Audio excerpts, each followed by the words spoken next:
सभी लोगों को 73वें गणतंत्र दिवस की ढेर सारी शुभकामनाएं। जैसा कि सर्वविदित है कि हमारा देश 15 अगस्त 1947 को आज़ाद हुआ था और आज़ादी के 2 वर्ष 5 महीने 11 दिन के बाद हमारे देश को अपना संविधान मिला था और उसी के उपलक्ष्य में हमारा देश गणतंत्र दिवस मनाता है और हम गणतंत्र घोषित हुए थे। हमारा देश का संविधान विश्व का सबसे बड़ा संविधान है क्योंकि उसमें समावेशी व्यवस्था की गई थी कि कोई व्यक्ति का हित छूटे नहीं, किसी व्यक्ति का सोच जिसके कारण इस देश को पुनर्निर्माण करना है वो डाला जाए। तो उसके उपलक्ष्य में हम लोग गणतंत्र दिवस मनाते हैं। जैसा कि प्रिंसिपल मैम ने कहा कि हम लोग 3 वर्षों से चैलेंज के रूप में खास करके एजुकेशन सेक्टर हम लोग गुजर रहे हैं उस दौर से।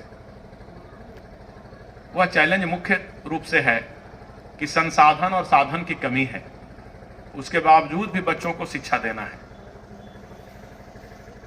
यह बहुत बड़ा चैलेंज है।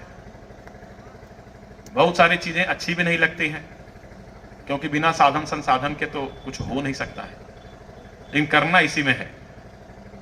इस कारण से जो भी हमारे विद्यालय परिवार के लोग हैं उनके लिए खुद से, जैसे देश के स्वतंत्रता संग्राम में सेनानी ने, फ्रीडम फाइटर्स ने अपना आहुति दिया, बलिदान दिया, मान के चलिए कि हम लोग भी शिक्षा के जगत के लोग इस कोरोना के दौर में हम लोग अपने आप को आहुति और बलिदान ही दे रहे हैं।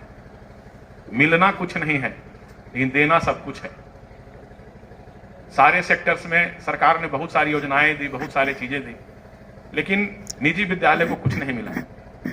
यहां तक कि समय पे फीस भी नहीं मिला और जो बच्चे पढ़ रहे हैं वह भी डाइवर्ट किए, इधर उधर गए, संख्या कम हो गई, लेकिन खर्च कम तो होता नहीं है, वह तो करना ही पड़ता है। कोई सुनने वाला भी नहीं है, कोई देखने वाला भी नहीं है। सरकार से बात कीजिएगा तो बोला कि बहुत कमा रहे थे, अब क्यों रो रहे हैं? कोई कभी नहीं कमा रहा था। सरकार के जो लोग बोलते हैं थोड़ा आत्मा पे हाथ रख के देखें कि क्या शिक्षक की तरह ईमानदारी से अपना वो जीवन जी रहे हैं?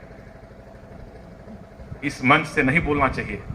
उन लोगों का जमीर इस लायक है कि वो बोल सकते हैं, शपथ लेते हैं ईमानदारी का, घोटाला करते हैं दुनिया भर का।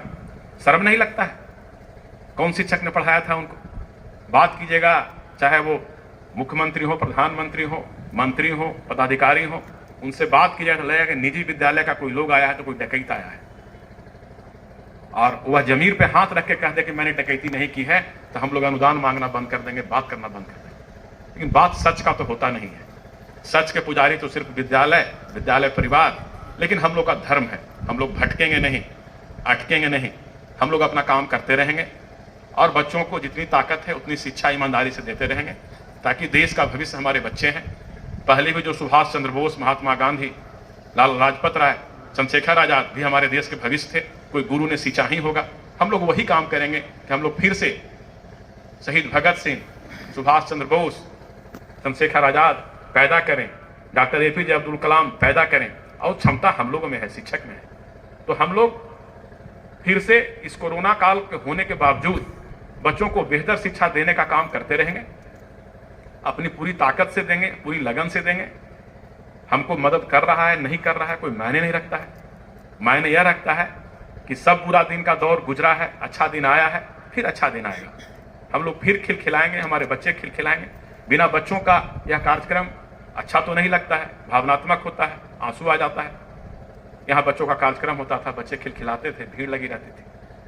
लेकिन इस माध्यम से हम बच्चों को भी मैसेज देते हैं कि बच्चे बहुत सकारात्मक होकर और ऊर्जा के साथ शिक्षा ग्रहण करने का प्रयास आप कीजिए। हम लोग देने को तैयार हैं। इस ऑनलाइन क्लासेस को खिलवाड़ समझने का प्रयास मत कीजिए।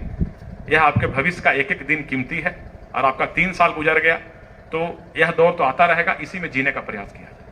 फिर से उपस्थित हमारे जितने भी जो समय निकाल के आए हैं, आदरणीय वरीय अधिवक्ता रामकिशोर बाबू जो हमारे अभिभावक भी हैं, मुख्य प्रबंधक बैंक ऑफ इंडिया नवीन बाबू, जो हमारे परिवार के सदस्य हैं, आचार्य सत्येंद्र नारायण जी जो आचार्य हैं, हम लोग के गुरु समान हैं, आचार्य कमलनयन जी, राजीव जी, संतोष सर, हमारी माता जी मुख्य अतिथि जो इस उम्र में भी, इस ठंड में भी आने का प्रयास और साहस करके हम लोग का मनोबल बढ़ाती हैं, और जो उपस्थित सारे हमारे अभिभावकगण, जो हमारे एक गांव से हमारे चाचा जी अरुण बाबू आए हैं, दीपक जी आए हैं, सभी लोगों को मेरा दिल से प्रणाम नमस्कार।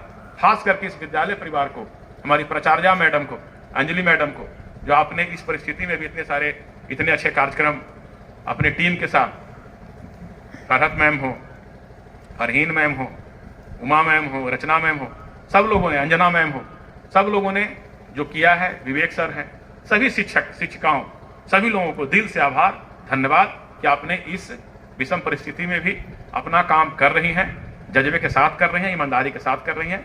हमारा शुभकामना और आशीर्वाद दोनों है, ऐसे ही करते रहिए।